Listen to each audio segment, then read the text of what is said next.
and welcome to Leaders of Tomorrow, ET Now's flagship series that celebrates the undying entrepreneurial spirit of micro, small and medium enterprises. On the show today, the Leaders of Tomorrow MSME Connect initiative travels to Pune to host a mentorship workshop for MSME entrepreneurs. On Bright Sparks tonight, Priyank Sukhija, who turned entrepreneur at the age of 19 and today runs 23 restaurants, and the story of the brand that every Mumbaikar loves, Naturals Ice Cream. So that's what we have in store for you today. Let's start off then with our Bright Sparks. Our first Bright Spark tonight is a man who's a true blue entrepreneur. He entered the hospitality segment in 1999 and today he owns and runs 23 successful restaurants. With an aim to make dining out for urban Indians a pleasurable experience, he is indeed today one of Delhi's most successful restaurateurs. Here's ET Now's Punita Verma catching up with Priyank Sukhija. Priyank Sukhija, the name needs no introduction. Priyank is a restaurateur who has taken the concept of dining out to a new dimension altogether. Sitting atop 23 restaurants at the age of 36, Priyank has had an eventful journey since beginning of his first restaurant at the age of 19 in 1999. His restaurants are contemporary and built around themes, a concept that is in vogue these days. I am here today because of my passion for hospitality. I feel that I need to churn out new restaurants all the time. It's like and it's a huge craving that I have inside me, and I feel I am my biggest competitor myself. So in your restaurant journey of 17 years, what have been the milestone and challenges so far? There have been hits and misses, and I've had my fair share of misses. First couple of restaurants which I opened, Lazeez Affair and RPM, they went very well. After that I did a couple of restaurants which didn't do very well because I was also, even after two restaurants I was relatively new. Even last year I did something which did not work. So yes, a fair percentage of, but then that's part of business. So what part of your success can be attributed to socializing, and do you advise socializing as a must-do for the people looking at successful restaurant business? See, a large part of it does because I party a lot, I socialize, I mingle with other people. I'm a friendly guy, I'm a people's person. So that really helps to give a boost to my restaurants, and it is a large part. But yes, that is the only thing that keeps the boat afloat is not true, because end of the day I can call people to my restaurant once or twice. Third time when they come back, it's the product that has to get them back. Priyank's initiation to the restaurant business wasn't an act of inheritance but inability to study due to dyslexia. His limitations served him a boon when he chose to skip academics and follow his passion for food and partying. Priyank went on to create several restaurants that he visualized as the kind of spaces he would like to eat and party at. So are your restaurants affordable for the middle class as well, or do you design them only keeping the upper middle class in mind? I feel that most of my properties cater to everybody, not only just the upper middle class or the ultra rich. I try to create spaces where an ultra rich person and somebody who's a middle class guy will also enjoy, because most of my properties are not very exorbitantly priced. I do bigger places, I play a lot on turnovers, and I try to give better service, better food. Then probably I would like to compare myself in food to a few of the 5 stars also. Maybe I'm wrong here, but yes, that's what we try to do, and give them at very reasonable price. Do you see any competition emerging out of 5-star properties, and if yes, how are you managing the competition? Trend is more towards standalone restaurants now. I haven't seen 5-star properties, especially a new restaurant in a 5-star property in the last 4 or 5 years that has come up in Delhi, and that has done exceedingly well. Priyank's restaurants have contributed tremendously to making dining out a part of everyday lifestyle. Now that he has distinguished himself as a leading restaurateur in the country, it is no challenge for him to go for aggressive global expansion. In fact, tables are turned such a way that now people are seeking collaboration with him in their projects. Well, you've been around in the hospitality sector for quite some time now. What kind of trends are you observing in the hospitality sector? the way restaurants were designed earlier, and now it's more minimalistic and it's more industrial, vintage industrial, steampunk, French industrial, all these things, kinetic bars are now coming into place rather than those old gaudy interiors which ever existed at one point of time. Well, all your restaurants are designed around a theme. Do you think this is a way forward in the restaurant business? I feel that theme-based restaurants should happen.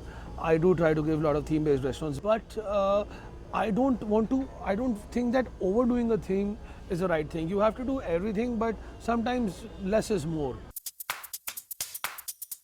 Priyank is well renowned in social circles and page 3 parties, courtesy his flair for partying and active socializing. A self-confessed foodie and adventure freak, he says nothing is impossible if your professional choices coincide with your passion. Well, time to move on to our next bright spark tonight. This one is a company from Mumbai that has tickled the taste buds of millions of consumers for the last 25 years with its fruit-flavored ice creams. With its passion for quality and creativity, today Naturals Ice Cream is present in over 70 outlets in the country and also in the Limca Book of Records. Here's a report by ET Now's Paulomi Mukhopadhyay. From fruits to flavor, the journey of Kamath Our Times ice creams has been as mesmerizing as its taste. Starting from a corner store at Juhu scheme, founder-director R.S. Kamath has successfully expanded to different parts of India with the Natural Ice Cream brand. From one small store to becoming a rage in India, the brand has indeed had an inspiring journey. 1984 में मुझे individual business करने को एक मौका मिल गया, तो वो मैंने ये सोचा था कि एक मैं ऐसा बिजनेस करूँगा जो कॉमन ना हो और वो मैं अच्छा फूड सिलेक्ट कर सकता था मैं जब और मुझे उसका वैल्यू भी मालूम था अच्छा फूड्स और ऑर्डिनरी फूड्स में क्या डिफरेंस होता है एंड वो फ्लेवर्स मैं दे दूँ लोगों को एक आइसक्रीम का साथ। तो मैंने सोचा क्यों आइसक्रीम्स का बिजनेस और फैमिली का बिजनेस भाई लोग का बिजनेस का साथ में था तो वो आइसक्रीम्स का ऑलरेडी मेरे को एक्सपीरियंस था। What kind of marketing strategies is Natural Ice Cream as a brand using to make it so huge in India? 1994 में हमने ये सोचा लोग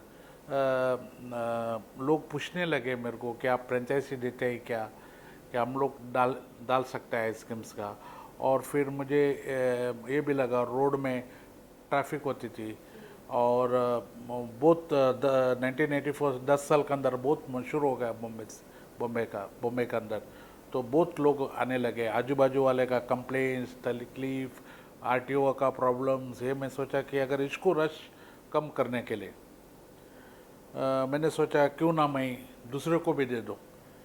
तो ये सोच के मैंने उस टाइम पर 4-5 जगह पे शॉप का डिक्लेयर कर दिया। तो 4-5 लोगों को हमने उस टाइम पर फ्रेंचाइजी दे दिया।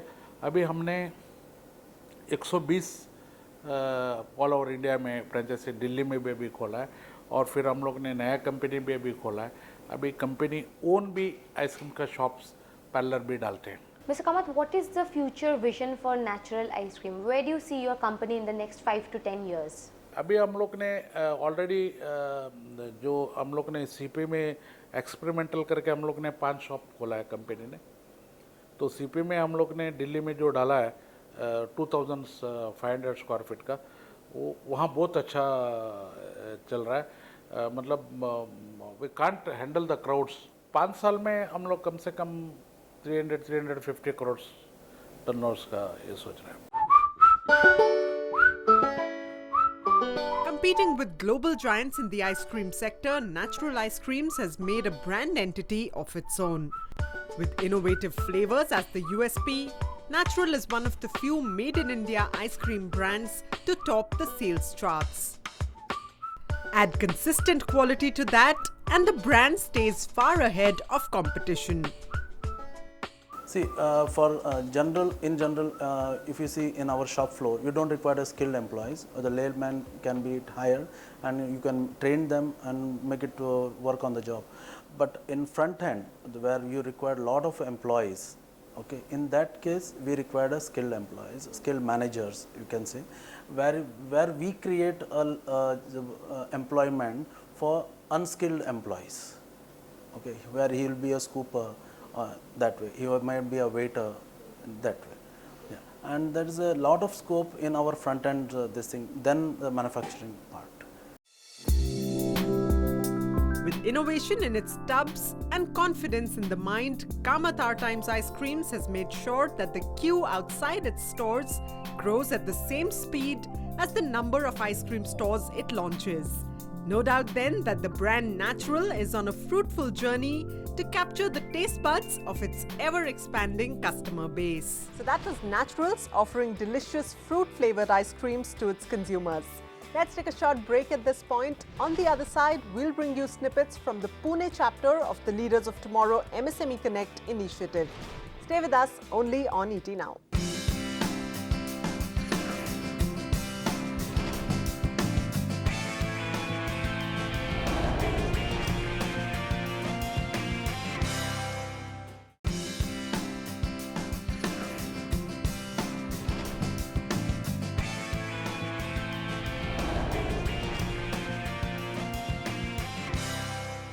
Welcome back to Leaders of Tomorrow. Next up is our special segment called MSME Connect, an initiative where we host mentorship camps for entrepreneurs in various cities across India. The Leaders of Tomorrow MSME Connect initiative travelled to Pune, the hub for IT and auto industries. The event had exciting talks on the potential of the MSME sector, on digital transformation for them, as well as a panel discussion on catalyzing MSME growth through innovation. Over 250 MSME entrepreneurs engaged with industry leaders and gained insights from them. Here are some snippets from that event. Let me start on with the need for MSMEs in a country like India, relevance of MSMEs for India. Because most of the things that we learned are in the recent past is about how economies like Japan got developed, Korea got developed, or now China. Nobody has spoken much about how an economy like Germany got developed and how are they faring even today. Because for India, it is not very important for us to be understanding a top-driven economy, which is almost reached 40% in manufacturing and basically with the state support, versus barely any state support going to be available to the people sitting in front of me and many more who are going to be sitting in the similar kind of places in the future and going to be a bottoms-up economy. So there is no learning from that one. If I were to look at it that way, India will, by the time we reach as a sizable economy in the world, will be comprising of 80 to 85% of MSMEs and maybe a 15 to 20% of major industries. And in that, the role that you guys are going to be playing and your successes are going to be playing is going to be very, very relevant. In my understanding of business, not the service part of it, today service also has got a science, but fundamentally manufacturing orientation, everything starts with science. Science creates technology. Technology creates commerce. Commerce creates economy. Economy creates politics. It's a reality. One side is creation of wealth, other side is the distribution of wealth. Actually, all of you in this room have opted for the first path of creating wealth. And larger organizations in India has realized this difficulty and have started working with academia at this point of time. But I don't know how many of the MSMEs are thinking on those lines that your sustenance will depend a lot more on your ability to be rooting yourself with the left side, because today you have technology available to you. Whether you created it or bought from somebody or plagiarized it or maybe copied from somebody, you start with technology and you created a commerce out of that. But your own ability, the way you have done on the right side, technology to commerce, if you're able to relate to science, may not be having the muscle power today to do that. That's where the universities are available, scientific laboratories are available. If you're able to do that way, you will be able to start with the need for innovation, and that will keep you ahead and that will make you grow. The largest population which is going to be living in the earth of Indians is the market available to you. If you were to be ever operating in a small European country with a population of 2 or 3 lakhs, with all your innovations, where are you going to sell it? This is a country of opportunities with the population and with the lifestyle changing in various different ways. You have a great opportunity available, great intellect available. Utilize it properly and create a great India for tomorrow. Through innovation, you don't remain as MSMEs. Create employment for the country and become multi-billion companies for the future of a great Indian future. So just taking off from what you were just saying about innovating and particularly the MSME sector innovating, I'd like to start with your personal experiences when you took over, you've been responsible over the years for a lot of transformation of Thermax across different verticals. Can you share with us some of those simple steps that you took, which you would today, when you look back, you would categorize that as innovative thinking that the company wasn't following earlier? I think all of us in the organized industry were living in a lie that we have an R&D. Because we had, right from the time when I joined Thermax, 33 years back, we had an R&D department. So all of us believed that we were doing R&D. We never did R&D. We couldn't do, because research is something which can be done by scientists, and Thermax did not employ one scientist. Right. We were doing development of technologies which we purchased from outside, acclimatizing it for India. So accepting that truth, and we are not doing R&D, and we will have to do R&D one day, was the first acceptance. Next thing came in that when I mentioned about we were a 500 crore company, from loss to profit when we made also, 50 crores of profits of the company. Our equity capital was 23.5 crores. Okay. So if I had to pay 100% dividend, which is what the kind of expectation the shareholders had, I hardly had any money left with me to do R&D in any case. So this second realization. Once these two were realized, you understood that, look, you can only do development in the beginning and start understanding what kind of research am I needing for a future. Now how do I do that? Right. So we had a classical mechanism created in the company where research and development and innovation got divided into three. First is a horizon one, where you do build and defend your business. I'm always under threat from competition. The smaller guys will nibble me from the bottom, and the big guys will push me down. The middler will always be under threat. So to defend and build my business, I had to do innovation, which cannot be done by an R&D. Right. It has to be done with the market information as to how do I catch up with my tougher competition, how do I catch up with the cost factors of my smaller competition. In Pune, what are some of those innovative business practices that you've adopted to really battle the unique challenges of the Indian market? And what's your advice to component manufacturers here in the city today? Firstly, I would say that the automotive industry is evolving at a much faster pace in the recent years. And as we see going forward, the new regulations, and again, as Mr. Unikrishnan said, there's a paradigm shift. We do not have the resources elsewhere, for us to be churning out more cars. Even if there is a power to buy, even if we have fuel, the emission is going to choke us. So there is a different thinking going on, and we have been collaborating with local academia to come up with innovative solutions.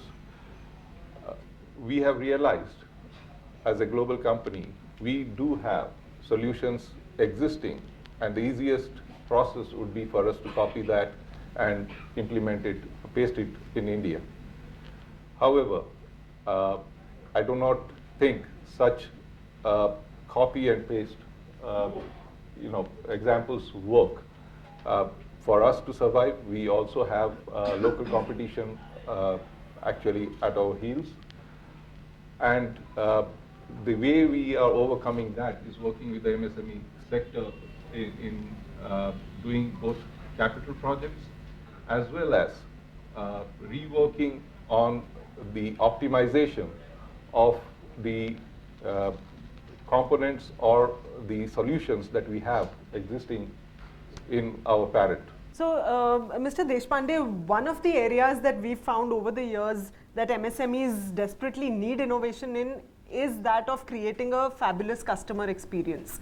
So, would you have some effective tips for SMEs? See, as a small company, it has, in my opinion, depending upon, it doesn't matter which field it is in, flexibility, speed of execution, and focus. Right.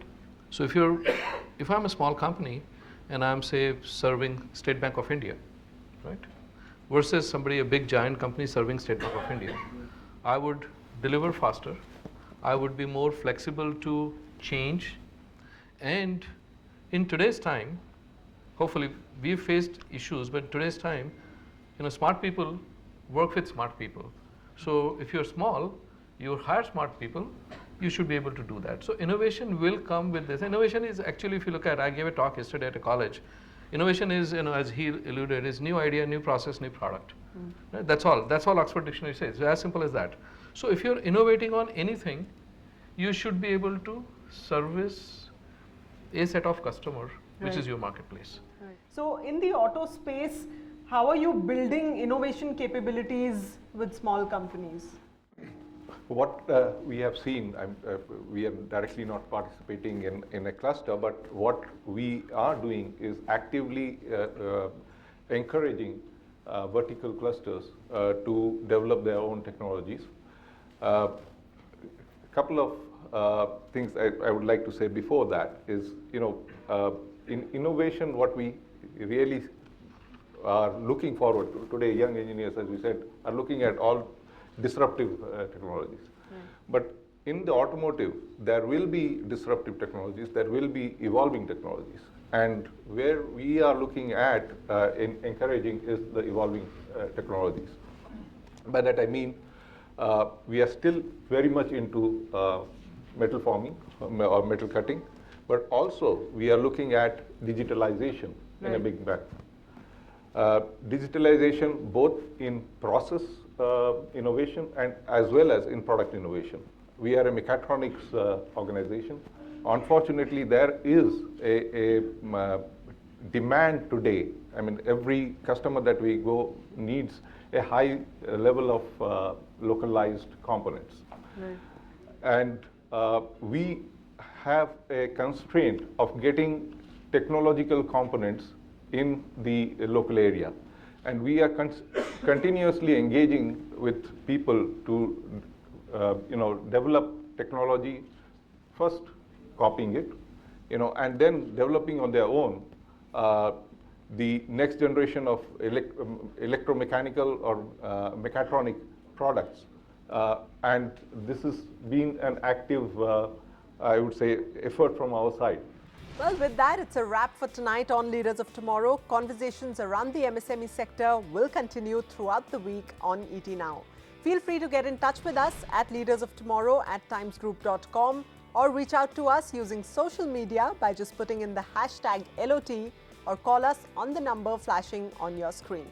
Thanks for joining us. Goodbye and good night.